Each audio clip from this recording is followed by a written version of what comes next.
Welcome to Wednesday Wisdom. Today we're going to talk about how to use evaluation to make the program you deliver more impactful for the individuals and communities that you serve. Evaluation is a set of tools for understanding whether the outcomes you say you're working to achieve are actually happening. And just as importantly, adjusting your programming when they're not.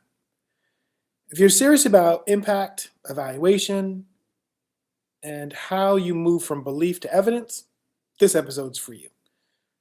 Welcome to episode 15 of Wednesday Wisdom. I'm your host, Mazi Mutafa, Executive Director and co-founder of Words, Beats, and Life. Today we're going to talk a little about a few things about the importance of evaluation. And this is connected to many of the stories we've done up to this point, or I've done up to this point, around storytelling, around building connective tissue, building a team, kind of a mythology of the work that you do. All of these things are related to the outcomes that you're working towards, whether those are individual outcomes, community outcomes, program outcomes, and how it is that you know that you're actually achieving them. So evaluation is a system for learning and improvements, not a single survey at the end of a program. It is a battery of tests. Now, it's okay if when you first get started, like most folks, the number one thing that you use to determine efficacy of your work or the effectiveness of your work is attendance. Are people showing up? When we put out a call, we throw up the bat signal. Who's actually responding? But response is not necessarily an indicator of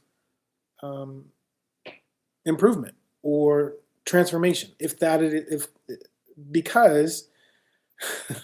Because people showing up doesn't necessarily tell you that anything changed. It might mean that you have a warm space, or you provide food, or they like the people who work in your program, but that doesn't necessarily mean that you have a transformational program. It means that you might be existing in a programmatic desert, a place where anything that looks like water is willing to be drunk. And so part of your responsibility as a creator of an entity, the manager of an organization, is to make sure that you're giving people the best water that you can, the best product that you can, the best set of experiences you can. And like I said, when everyone starts, it's about getting people in the door to make sure that the things that you hope will be possible can be demonstrated through time and experience. One of the earliest indicators of programmatic success is participant feedback.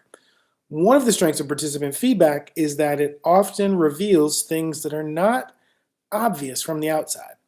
Programs work with human beings, not widgets, and people being complex individuals with different kinds of motivations and competing priorities are now entering a space where they're working with people maybe who they know or maybe who they don't. And so just because, for example, someone's not smiling doesn't mean they're not happy. Or just because someone is engaging doesn't mean that they're actually learning. They might have already had those skills before they got to you.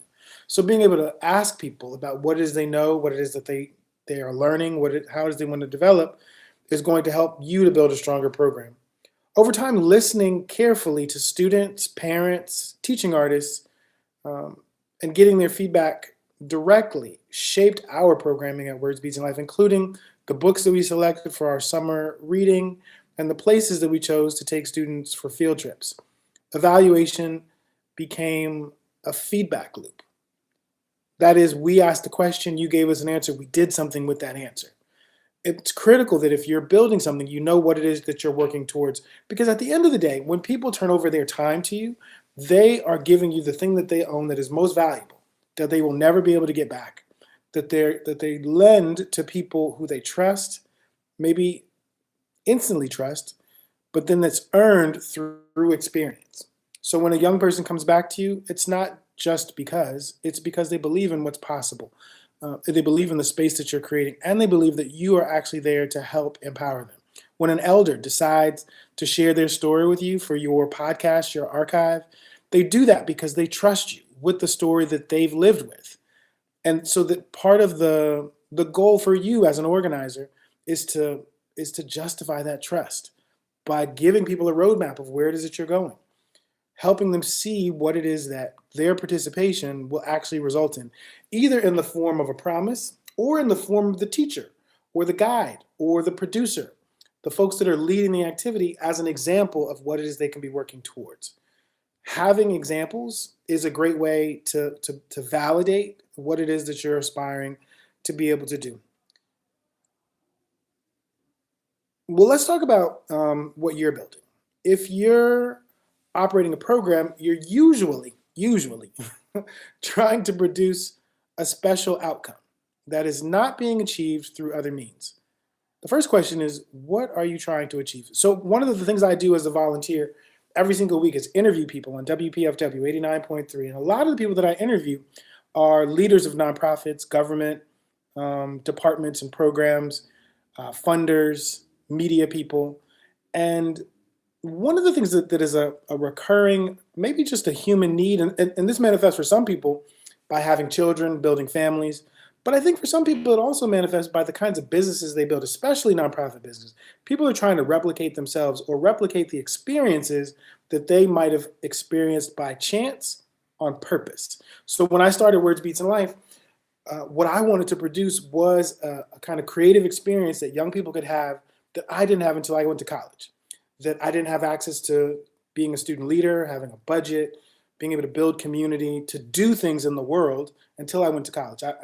I was a kid that was in detention most of middle school, a good portion of high school. And when I got to college, it was a whole different world. And so I recognized that if I hadn't had that opportunity to be able to go to college, I never would have done most of the things that I've done now. And so I wanted to create that kind of experience for young people beginning in middle school or elementary school or high school so that they could see that the institutions that they participate in actually are not just classrooms they sit in, but they're wells of resources in their community that they can choose to drink from or they can choose to leave for someone else. And so in creating the Words Beats Life Academy, originally called the Saturday Arts Academy, I just wanted to create a space for creatives in DC public high schools to be able to meet each other and to grow together and to steel sharpen steel for each other around particular skills that were not available in their schools. Not because I'm an artist, but because I recognized the transformative power of the arts and the ability to bring young artists together would result in them being further along than the adult artists who I was already working with by the time they reached the age of those adults. So this idea of trying to be an intervention in the lives of young people so that they can achieve the things that you might have done through a mentor or through being a witness, through the consumption of media, that they could have that same kind of experience by having a guide, a teacher. And so that's what we were working to create. So I've met people who start nonprofits who want young people in medicine, who want young people in STEM or STEAM-based careers, who want young people in journalism, who want young people in construction, policing, the military, et cetera. So all these programs are created for young people to have a kind of pathway into these careers. A lot of nonprofit work is about human development, skill development, community development, personal development, right? Human and personal development are pretty much the same, but the idea is that there are some principles that through your development, it actually develops your community, develops your family, develops the network of people that are a part of your life. And so by investing in me or investing in you, ideally there's a ripple effect to the people that are around you. And so sometimes people create programs like through nonprofits to be able to amplify that intention to be able to grow the impact of our relationship, the impact of the development of a young person or an adult. It's really important as you're thinking through what are the goals that you're working towards and what it is you're evaluating, what tools are you using to do that evaluation? So one of the first things that I would encourage you to do is to use whatever search engine you use and look up a logic model. And we'll talk about a logic model in more depth in a future episode, but logic models are super helpful along with outcomes maps. They're pretty similar. They just have a slightly different structure. But the idea is that you create a tool that says, here's what we're going to do, or better, here's where we are. Here's what our intervention looks like. Here are the things that we're going to do. Here are the things that will be produced as a result of those doings. And here's how that has an impact on the larger society or community. It is a theory. It is a logic model, but it is your theory of change. It is that you believe if you do this, then this will happen. And the beautiful thing about a theory is that when you put it out in the real world, you actually find out if it's as effective or impactful as you hoped it would be. So definitely, I want you to look into what a logic model is or an outcomes map. We're going to talk about two specific methods of evaluation today, and I'll do um, a part two for this around a few other methods of evaluation. But I want to talk particularly today about participant feedback and skill/knowledge evaluation. So how participants experience your program is not skill building. It is literally, um, was I greeted with a hello or someone said my name as I entered? Is there a solid structure for how does this place operates? Is it warm? Does it smell good? What's my experience of the program that I'm participating in? If I'm an elder, is everyone who's leading the program younger than me? Or are there people my age in leadership? If I'm a person of color, do any of the people who are running this program look like me, or does everybody else look like someone else, regardless of your particular identity? Do you see yourself in the people that are in leadership or in the program delivery? Uh, is part of that participant experience. We have this all the time. When you go to a restaurant and the waiter doesn't, or waitress or server, whatever the name it is that they like to be called, doesn't introduce themselves. Like, hey, I'm such and such. I'm here to take care of you today. Or welcome to such and such. Have you been here before? This whole idea of creating an experience of what it's like to be in your program, finding out whether or not the things that you hope you're doing, that you hope your team are doing, are actually happening. And you find that out by asking your participants about their experience.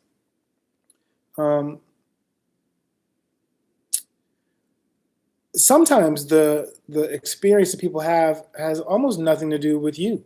Like, as a great example, think about maybe a restaurant that you like to go to, but it's always hard to find parking. Well, finding that parking is part of your experience of the restaurant.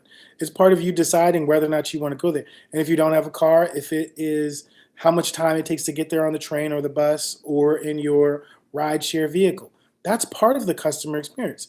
How difficult is it for me to get there? And so we had an experience. I've been doing this work for 24 years and running an after school program for 22 of those years. And I had a young person or a set of young people say something as a part of their participant experience that I had never heard before. And maybe not because it hadn't been said, but because this was the first time it was recorded as a part of their podcast. That a number of young people were complaining about the idea that our program happened at a church. And so before they ever, showed up one day, met any adult, they were like, oh, I got to go to this church, because they thought our program was in a sanctuary at a church as opposed to the community wing where it was. But they were really upset. They were upset about the fact that they were going to be spending their summer at a church. Maybe they have trauma associated with being at churches, but it never occurred to me that that was the thing that we needed to explain as a part of the experience. The idea that they were going to be in this building and having photos and videos so that they're clear. Yes, we are literally a part of a church, but we're in a community wing of a church that has regular offices and performance spaces and workshop spaces, etc. You wouldn't even know it was a church if you didn't go outside to the front of it.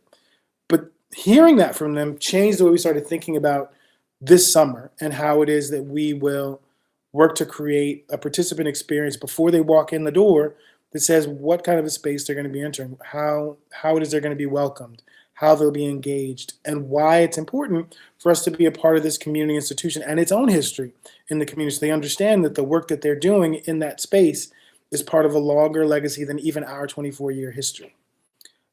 So much of our programming is the result of student and teacher speaking up.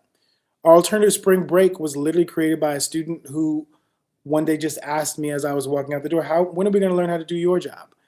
And so I worked with a set of teachers to create a set of field trips that we would then later call the alternative spring break, where we would take young people to visit creative businesses in DC, in Maryland, Virginia, Philadelphia, and New York.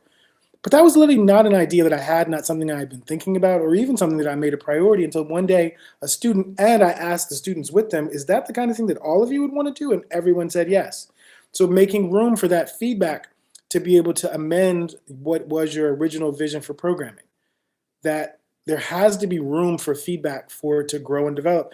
Just like you're working with human beings who are complex and have different priorities and needs, your program should have a level of flexibility built into it that when you get feedback, you can actually adjust to it. Now, sometimes the feedback you'll get will take you in a totally different direction, and you have to decide, Do we want to go in that different direction? Or do we want to stay true to the work that we've been doing and continue to move in the direction we're moving in? I am a person who, when new ideas are presented to me, I have to really think through how they marry with the old ideas before I can get excited about them. But that's just me.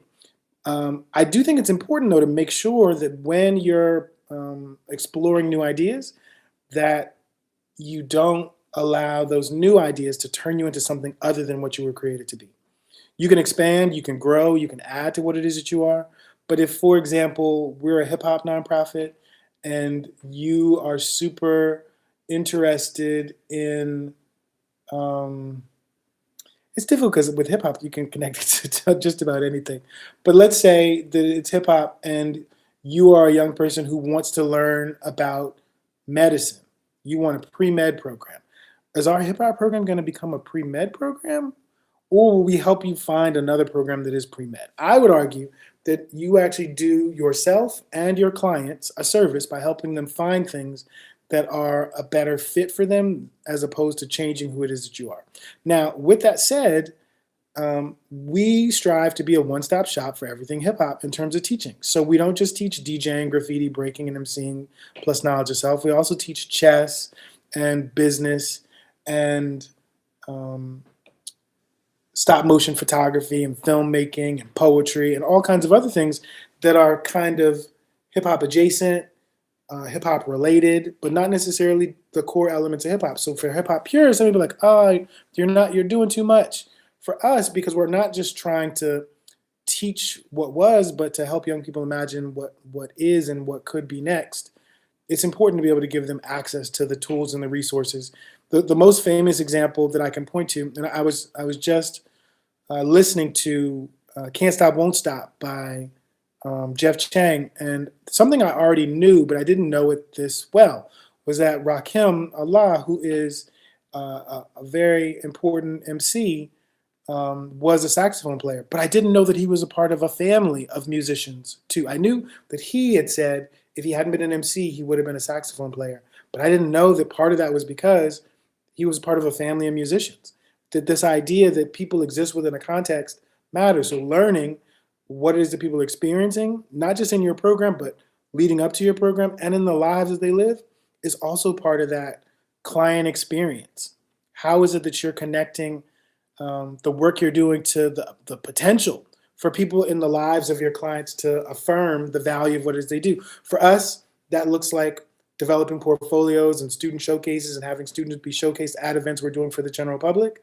But for you, that could look like having your students attend a con, a convention. That could look like being able to develop a partnership with a local gallery to put students' work on display, or that could look like having them participate in a half marathon because you're a fitness program, or et cetera, et cetera, et cetera. Thinking about what are the kinds of opportunities that enhance the experience people are having in your program that might not be your program directly. Yes, find out what people think about your program, but also learn about them in a way that actually allows you to think about the connection between your program and the lives they're living outside of it. Sometimes I've seen adults lean on relationships on relationship development as a replacement for instruction or skills building. It's valuable. It's valuable to build relationships with the clients or the community or the participants in your program. And that enhances their experience. But part of what you have to decide, I would suggest early on, is how that set of experiences is also measured against the kinds of ways that you want to know that the literal participation in your program has enhanced the life and the life trajectory of its participants. So whether that is an elder who's in your program who doesn't get to see their children or their grandchildren very regularly, and one of the things that talking with you or your staff or your volunteers does is make them feel connected, valued, seen, heard, appreciated. That's part of their experience. That's not a skill that they're building, but that's a relationship that they're building that has them place more value in your presence, in their life, in their community, in their facility, etc. And so thinking about how it is that that experience shapes the way they think about maybe your efforts to get them access to technology, prevent them from being scammed by people who are trying to send them emails or make phone calls to them to steal their identities. That if they trust you, the things you want to teach them become a lot easier to learn from people that are trusted as opposed to people who think they know best. I hope that makes sense. When you're thinking about the process of developing an experience evaluation, some questions you can consider would be things like, what are you supposed to be learning in this program? Or how does this program make you feel supported or respected? Does the pace of the program make it easier or harder for you to learn the skills that it's offering? This isn't the skills. This is about the feeling of being in the place. Would you recommend this program to someone else? Is sometimes about the numbers, but it's also about like, I feel welcome here and I would want members of my community to also be welcome here. Part of our own story is for most of the first 15 years of Words Beats Life, we never did any recruitment of students. We recruited a core group of students and then those students recruited all the other students that came. That was also when we were at 1 or 2 locations, so it was pretty easy to, over time, develop connections within community, relationships with families and parents, school administrators, so that they would refer young people to us, and if they came and they enjoyed, then they would bring other people. Literally just last year, we had between 6 and 10 elementary school students that came to us for an entire year. This year we have 36, because those 6 to 10 recruited other students from their school that they wanted to come and have that same experience. So this says something about the environment that you're creating, the role that leaders are playing, the literal space, the ability to welcome people in who are strangers, to make them feel connected and related. It's important to do end of session surveys, but also mid-program check-ins, and to request anonymous feedback. One of the things we love to do is ask parents what kinds of changes they've witnessed in their children during the time that they've been with us. Not that they can attribute all of that to us, but some of it likely is connected to us since we are the new thing that is a part of their life. Of course, they're growing. They're also meeting new people. They're learning more in school, but we're also part of that learning experience, that community connection experience. The access to technology and independent learning and mentored learning, so asking parents how they're seeing that impact their children is a great open-ended question and a way to look at that kind of participant experience and the people who are witnesses to that participant saying how that experience, at least they believe, is impacting them. All right, let's talk about our second topic, which is evaluating skills or knowledge development. As an organization, we are definitely committed to creating an environment where young people feel invested in, but also where we can recognize their development of particular skills. So as I said, we teach a number of different classes, and for each of those classes, we have an apprentice system, beginning, intermediate, a sojourner, beginning, intermediate, and advanced. The sojourner is a young person who has come to our community but hasn't officially become an apprentice. So they're kind of feeling us out. They're deciding if this is a place they want to be. And if they decide that they do, based on attendance, based on engagement, based on the kind of skills that they're building, we induct them as apprentices. And then there's a set of skills that we are then responsible for teaching them at a beginning level, and once they complete those at an intermediate level, and then at an advanced level. The idea there is that they are told from the very beginning, if you agree to give us your time, we will work with you to build these skills through a set of experiences and the knowledge of your teaching instructor, your teaching arts. And this is a kind of contract. A lot of times we participate in contracts unknowingly. When we send our children to schools, whether public, private, charter, homeschool, we are entering into a contract with a young person that says, if you give us your time, we will help you to develop in things ideally that you're interested in. You might not know about, you might not be good at, but you have an interest in learning more about them. One of the things that every organization that gets the time of young people or elders or adults should do is to be transparent about the exchange of their time for your skills and knowledge, and how it is that you'll measure that. So let's talk about students that we've witnessed make careers from things that they've learned in our program. I've often talked about a number of folks recently, like Jamilo Kubo or Alex or Gene, a number of visual artists, of musicians, of dancers who have taken what they learned in classes and decided to make careers out of those things. It's important that you're able to name the people. Marte Garner. I'm less connected to programming, so a lot of the young people that are in my head are young people from the early 2000s, in that first decade.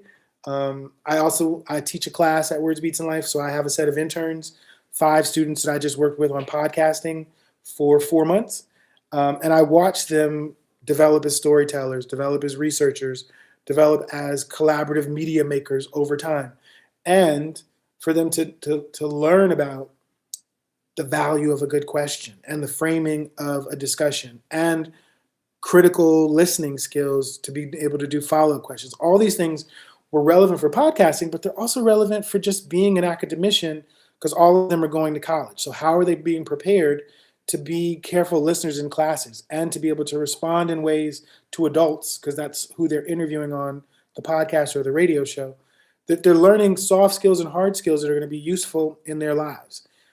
So being able to point to those young people as beneficiaries of the programming, and I keep saying young people because that's primarily who we work with, but I could also talk about the fellows from our Towards 2040 Fellowship. I could talk about the authors from our journal or our EQ magazine. I could talk about the Youth Poet Laureates, published books with us. So being able to point to what are success stories and people that we've had an impact on, because while the numbers of percentages of people that participate in programs is great, being able to have a photo and a name and a story about the impact, not that you made up, but that you witnessed or you were a part of that story or that someone told you, I think is just as valuable as you're thinking about evaluation. Our structure or curricula is rooted in an apprentice structure that starts at Sojourner and elevates to advanced. And part of the reason why we do that is because just like school, when you go from kindergarten to first, second, third, fourth, this idea of progress through your learning and recognizing that progress. One of the things that many nonprofits struggle with is the perception, particularly nonprofits that work with young people, and maybe even nonprofits that work with elders. I'm sticking with those two groups, young people and elders, that they're seen as kind of babysitters. They're people who occupy people's time as opposed to enhancing people's lives. Well, if you literally just warehouse people's bodies and don't do anything to develop their minds, or in some cases their bodies, there's plenty of fitness nonprofits or organizations, then you are a babysitter. You're a body sitter, if nothing else. And so the question becomes, how are you also being able to demonstrate that the investment that you and your funders, the community, the organizations you're collaborating with, the investments that you're making are resulting in change? Change in terms of development, change in terms of advancement, change in terms of progression. Thinking about, well, this person, when they entered, they had never made a beat before. For us, by the end of the first week, all of our students have made a beat if they're in a beat production class. All of our students who might have done basic drawing, who are now in a comic creation class, have done their first comic about themselves. And so being able to have in mind what are the individual steps and the value of those steps as you're thinking about evaluation. So our graffiti instructor, Ultra, he likes to talk about graffiti as a form of expression of identity. And it's rooted in the idea that many early and current graffiti writers write their name. Their name is a part of establishing their identity. Putting their identity all over the place builds them fame or recognition at some point if they continue to work and develop their skills, right? Well, how does that relate to, how does the development of those skills relate to kind of a process to evaluate identity formation? Well, for us, we do a pre-evaluation where we ask young people about themselves and their ability to tell us about themselves, to explain their aspirations, to talk about what things they've already done in the beginning versus in the middle or the end of a given year, or over the lifetime of us working with them is one of the indicators of the impact that we're having. If when you arrive, you're like, well, I haven't really done anything. I don't know very much. And by the end, you're like, I did all these things. I went all these places. I made all these things.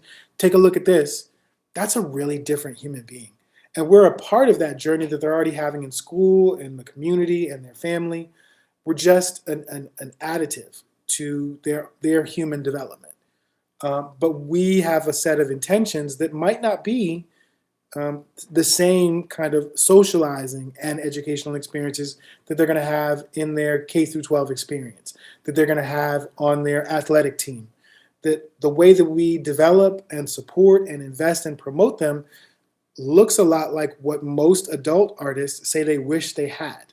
So being able to do that for young people ideally sets them up to be ahead of the game. For me, one of the things I didn't go directly from high school to college because I talked about briefly about not loving my high school experience, but I also didn't really know why college would be valuable. I hadn't gone. My father had gone to college. My mother didn't. She joined the Air Force, and my stepfather didn't either. He also joined the Air Force. So I didn't have a bunch of people in my ear talking about how important college was. But then I went and sat in on a class and saw that college was so different than what high school was. If you had asked me, as the college did when I applied, why was I going? My answers were what I thought they wanted to hear, not really based on a plan or a set of expectations. They were like, okay, well, let me apply and let's see what happens. And I think that same thing is true for many young people who enroll in programs. They might have a cursory interest in what it is you're doing, but not one that's rooted in necessarily deep knowledge or experience. They might have a family member who practices the thing that you do. So I love DJ Scientific. He's a rocket scientist at NASA. He might have a nephew or a niece who's interested in working STEAM just because he's a DJ and a rocket scientist. I love Baba Bomani, who is a literacy instructor and an MC and an educator. He has children who practice capoeira and djembe drumming and step. He's a member of Iota Phi Theta, so he had also had an experience in stepping. They had seen him do some of the things that they aspired to do. The example that adults can be to each other, in the case of elders, or in the case of young people, can be transformational. And so understanding the real value of tracking that, knowing the thing that you're working towards and sharing it with the people that are participating, and then being able to track your success towards achieving the goals that you've detailed, I think is one of the most important things that you can do as a person that runs a program. Be responsible, help people understand where they're going and why they should trust you and be invested in you, and give you feedback that helps you do an even better job of trying to achieve the goal that you say you're trying to achieve. One of the most difficult things about decentralized evaluation is the need for consistency over time in how the evaluation is interpreted in terms of the information that's gathered. So thinking about what an evaluation looks like for a brand new student versus a student that's been with you for some years versus a student that's transitioning out to go to college or go to work or create their own business. That the data that you're collecting from each of those and the process by which you're collecting it isn't the same. So for us, it's an enrollment form, it's paperwork, but it's also teachers evaluating the skill development of the students, looking at that checklist from our apprentice handbook, but then it's also putting those students on a stage to see them use those skills and experiences in the real world and evaluating that and giving them feedback. It's having a portfolio that adult artists can look at and give feedback as people who are working in the world of arts, so that the young person has all these adults that are invested in their development. The same thing is still true for adults. The same thing is true for elders. The same thing is true for younger children. It's just a matter of thinking about what are the tools that you need in place in order to be able to prove that the investment that you're making, the things that you're doing on purpose, result in the things that you believe will happen. Again, going back to that model.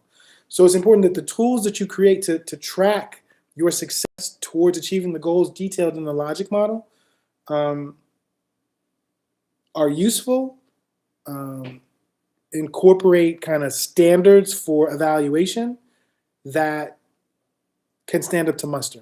Having an outside evaluator come in to work with you is also super useful. There's a ton of evaluation tools on the internet, trainings that are available, etc. But I'm really just trying to talk about the difference that we're exploring around the role of evaluation from an experience to a skill building. How do you evaluate skills? How do you track and measure the impact of experience as two factors for evaluating the impact, the efficacy, the usefulness of your program? So some sample rubric indicators can include explaining the core concepts without prompting. So when you have a student in your program, regardless of their age or identity, can they explain what it is that they're learning without prompting? Or does someone have to say, well, no, like, can you take the training wheels off to be able to explain what it is that they can do and have learned? Can they apply the skills without guidance? Meaning, for a long time, we would have our student showcases and the teachers would be on the stage with them. And so eventually I had to be like, no, there can't be any teachers on the stage. This is the student showcase. Can they demonstrate an understanding of the technology, the methodology, the history, without you there to hold their hands and guide them? Can they perform independently? Can they adapt skills in real time? Sound's not working. Can they correct the sound? Can they check the needles on the turntables? Can they check for clogs in the spray cap? Do they know how to troubleshoot in the moment? These are things that are really important, especially for that kind of performance-based evaluation. Being able to see it in action, how do they adjust? How comfortable do they feel in that moment? Versus, like, you could put a young person who's not prepared in that situation and they run off stage because something's not working and they're embarrassed. And so having them understand that they've been prepared, that they are supported, that the adults that they've put their trust in were worthy of that trust and have helped them be prepared for this moment that they're meeting. Some tool examples for you to be able to create would be a skill progression rubric. That's what I was talking about with the Apprentice Handbook, where we have that Sojourner beginning, intermediate, and advanced. You could also be talking about the creation of an instructor observation checklist. We usually use those skills and have teachers check off what it is that students have learned based on activities that they've participated in and content they've created that's in their portfolio or that the teacher has themselves witnessed. We also do portfolio reviews, so the idea that all the work that they're doing is captured in photo, video, drawing, digitally, to be accessible so that it can be reviewed as a body of work. All right, so let's talk about your homework for this episode. I want you to name one outcome your program promises. Just one. And then I want you to identify how you currently measure that you're achieving or not achieving that outcome. Then I want you to identify where you rely on assumptions. So for example, I assume the program's good because students continue to come or the program continues to grow, etc. Again, that can be for lots of other reasons other than the program's good. It could be the neighborhood's dangerous and you have a safe space, which has value. But that doesn't mean your program's good. It means your program is safe. Your space is safe. So understanding that there's value in that, but the transformational impact will likely come from intentional programming activities, conversations, etc. So having tools in place to be able to evaluate that. Choose one new evaluation tool to pilot. So as an example, this past summer, we started doing this red, yellow, green piece of paper where when students would come in at the beginning of the day, we would ask them to throw a red, a yellow, or a green piece of paper into a tub to tell us how they were feeling. It wasn't about at the end of the day, that was about an experience evaluation, like coming into today. Are you upset? Are you on red already? Are you on yellow, or is it a green day? Did you get enough sleep? Did you get breakfast? Did you get into a fight with your parents? Is your girlfriend or boyfriend or the person you're in a relationship with mad at you? Being able to understand that the emotional state of people entering your space impacts the ability to learn. It's like all those conversations, all those things we all know about young people who are hungry during the day struggle to learn because they're dealing with the fact, number one, they're malnourished. They might not have had food that day. Their blood sugar could be low, etc. All those things. So how they feel coming into the space impacts their ability to grow and develop through the processes you've laid out. So knowing that, it's crazy it took us that long to come up with that, but that's a really simple kind of temperature check that you do with a young person as they arrive. Because the other thing, when a young person comes in red, You can let them know, well, maybe today's not the best day to be here. You can contact a parent and let them know that they're going to be coming home early, or that they get a different kind of engagement from the adults in the space. The same thing can be true for elders. Elders get mad, adults get mad. Everyone's not having a great day all the time. So knowing how people are feeling when they come into the space is going to be a great way to determine the best way forward for being supportive of the clients that you're serving. If your program ended tomorrow, what evidence would prove that it mattered? That's a question I'd like for you to think about and write about. If your program ended tomorrow, what evidence would prove that it mattered? And by mattered, I really mean that it made a difference, that it mattered that it existed. It mattered that it worked towards a particular set of outcomes. What's that evidence? All right. So evaluation is not about providing you, or it's not about proving you're right. It's about learning how to do better. When you measure intentionally, you build programs that grow stronger over time, not just louder. Impact is not what we intend, it is what we demonstrate. Thank you for tuning in for this episode of Wednesday Wisdom with yours truly.